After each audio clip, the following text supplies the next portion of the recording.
अस्सलाम वालेकुम डियर तालिबात। आज हम रसीम मजाजी का नावल मोहम्मद बिन कासिम का चौथे बाब का जो आपके निसाब में शामिल है हिस्सा पहली फ़तह की मुश्किल सवालात देखेंगे। दर्जा के मुख्तसर जवाब लिखिए। देखिए अलिफ, किस खबर ने बसरा के लोगों को ज़्यादा मुतशिल किया यानी उनको ज़्यादा गुस्सा दिलाया, ज़्यादा इश्तियाल दिलाया।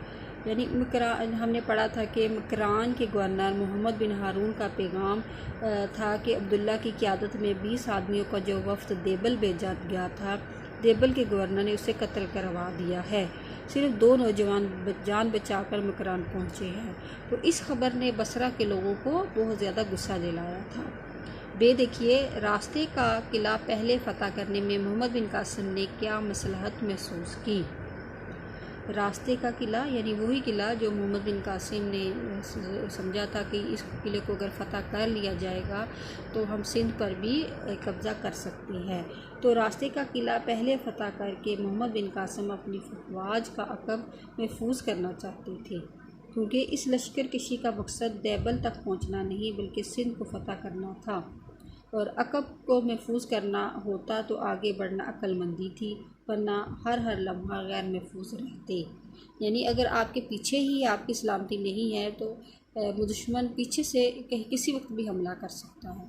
तो आपने मोहम्मद बिन कासिम ने मसलहत समझी कि अगर हम किले को फ़तह कर लेंगे तो तमाम किस्म की जो भी हमले हम पे दाएं तरफ, बाएं से, आगे से, पीछे से हो रहे हैं, तो उनकी जो रसद है, जो उनको जो भी इमदाद मिल रही है वो किले से मिल रही है। और किला जब फ़तह होगा तो इनकी इमदाद भी बंद हो जाएगी और ये हमले खुद ब खुद ही बंद हो जाएंगे। जीम देखिए, कादसिया की जंग में ज़बरदस्त फ़ौज के बावजूद ईरानियों को क्यों शिकस्त हुई। जंग कादसिया में ईरानी फ़ौज जो थी वो 2.25 लाख के करीब थी, यानी जो रुस्तम जिसकी क़यादत कर रहा था, जबकि मुसलमान सिर्फ 30,000 और फिर मुस्लिम सिपा सलार साद बिन अबी वक़ास को दब्बल निकल रहे थे और अर्क-निसा के दर्द की शिकायत भी थी। लिहाजा घोड़े पर सवार होना तो एक तरफ चल भी ना सकते थे। यानी मोहम्मद ये जो अब साद बिन अबी वक़ास थे, उनको अचानक ही जंग के दिनों में उनकी तबीयत ख़राब हो गई और वो जो चूँकि फ़ौज के सिपा सलार थे तो अपनी ख़राबी सेहत के बावजूद वो अपनी खिदमत सर अंजाम दे रहे थे। यानी मुसलमान जो थे वो ईरानी फ़ौज 2.25 लाख थी और मुसलमान 30,000 थे। तो आप जो थे मोहम्मद बिन जो साद बिन अबी वक़ास थे वो भी जो थे बीमार थे, लेकिन इसके बावजूद जो है मुसलमानों का जो लश्कर है वो रुस्तम के लश्कर पे हावी हो गया। यानी एक पुरानी पुख्ता इमारत की छत पर बैठे मुस्लिम सिपाह को लड़ाते रहे। तीसरे दिन की जंग रात भर जारी रही, यहाँ तक कि अज़का और बिलाल बिन अलकमा ने रुस्तम को कत्ल करके जंग का पांसा पलट दिया, इसलिए कि रुस्तम की मौत के साथ ही ईरानी सिपाह हौसला हार गई थी, क्योंकि उन्हें अपने सिपा सलार पर भरोसा और उसकी ताकत से उम्मीदें वाबस्ता थी, जबकि मुसलमान सिपाही खुदा के भरोसे पर खुदा के लिए ही लड़ रहे थे। तो इस वजह से कादसिया की जंग में ज़बरदस्त फ़ौज के बावजूद ईरानियों को शिकस्त हुई। मुसलमानों और गैर मुसलमानों की जंग में क्या फ़र्क है। मुसलमान खुदा के नाम की सरबुलंदी के लिए लड़ते हैं और गैर मुसलमान अपने बादशों के लिए सिपा सलारों पर भरोसा करते हुए लड़ते हैं।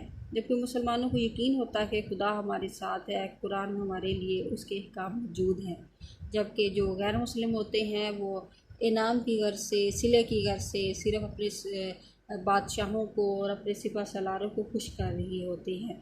यही वजह है कि मुसलमानों और गैर मुसलमानों की जंग में ज़मीन और आसमान का फ़र्क है। अपने उस्ताद की रहनुमाई से मुदज्जल ज़ै फ़िक्रों की वजाहत कीजिए।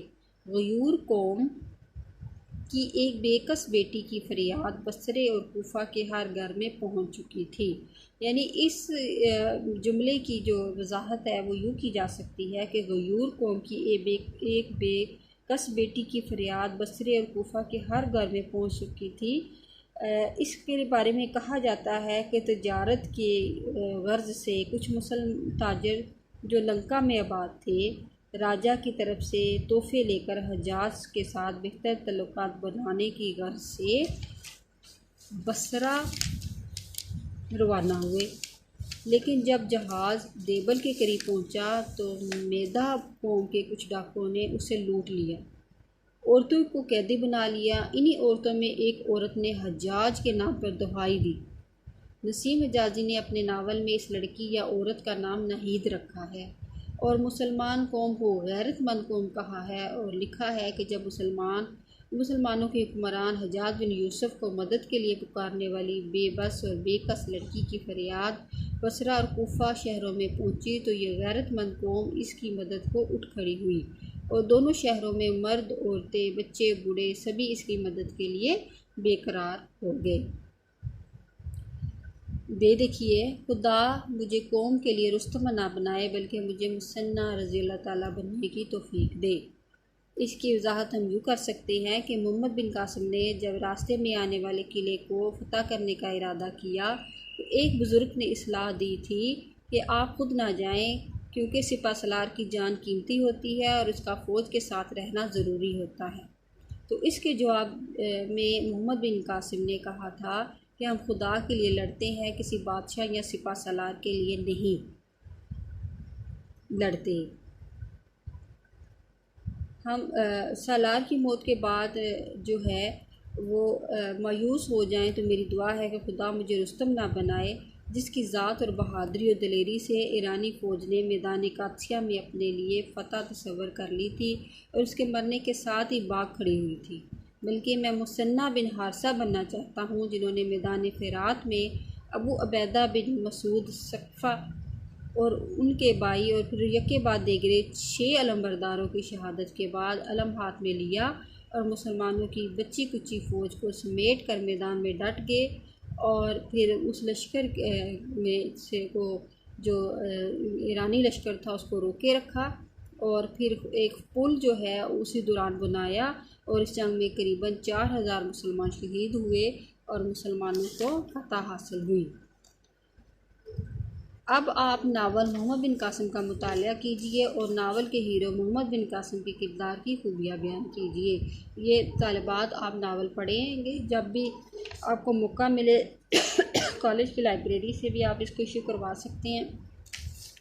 मोहम्मद बिन कासिम नावल पढ़ के आप उनकी खूबियाँ लिख सकते हैं। इसके अलावा इस चैप्टर को पढ़ के भी आप मोहम्मद बिन कासिम की खूबियों को लिख सकते हैं। नंबर 4, मसादर को अमदादी फ़ाल के तौर पर अपने जुमलों में इस्तेमाल कीजिए। ये ग्रामर का सवाल है, ये आपको अमदादी फ़ाल जो है वो बाद में समझाया जाएंगे। तो क्वेश्चन नंबर 5 देखिए कि दर्जा से हरूफ को अपने जुमलों में इस्तेमाल कीजिए, ना सिर्फ बल्कि, जू जू, तू तू, जैसे जैसे, वैसे वैसे, चूँकि, इसलिए। ये तालिबात बहुत ही जो है आम बोलने वाले लफ्ज़ हैं। जैसे ना सिर्फ हम बहुत सारा इसका इस्तेमाल करते हैं अपनी गुफ्तगू में। जैसे वो ना सिर्फ झूठा ही नहीं बल्कि चालाक भी है। बल्कि को भी आप लिखते हैं कि वो चालाक ही नहीं बल्कि वो झूठा भी है, यानी उसको हम अगर इस तरह लिख लें तो जू जू यानी मर्ज़ बढ़ता गया जू जू दवा की। तू जैसे तू को भी इसी तरह लिख सकते हैं कि जू जू मरी की चढ़ाई चढ़ते गए तू सर्दी बढ़ती गई। जैसे जैसे यानी जैसे जैसे हम मेहनत करते हैं वैसे वैसे उसका फल हासिल कर लेते हैं। इसी तरह ये दोनों कवर हो गए हैं, जैसे जैसे भी और वैसे वैसे भी। और जैसे जैसे रात डलती गई वैसे वैसे सन्नाटा बढ़ता गया, या जैसे जैसे वो मेहनत करता गया वैसे वैसे उसके हालात बेहतर होते चले गए। चूँकि तुमने मेहनत नहीं की इसलिए मैं इम्तिहान में नाकाम हो गए। इसके अलावा चूँकि मेरी तबीयत ठीक ना थी इसलिए काम मुकम्मल ना कर सके। तो इस तरह आप ये जुमले बना सकते हैं। तो तालिबात आपकी जो असाइनमेंट है इस चैप्टर की ये है कि आपने इसका ख़ुलासा जो है इस सबक का वो लिखना है, और इसके बाद ख़ुलासे के बाद आपने सवाल नंबर जो 2 है इसके अलिफ बे जो जुज़ है वो भी आपने अपने रजिस्टर पर इसको लिखना है असाइनमेंट के तौर पे। तो तालिबात उम्मीद है कि आपको उसकी समझ आ गई होगी। आज के लिए इतना ही काफ़ी है। अल्लाह हाफिज़।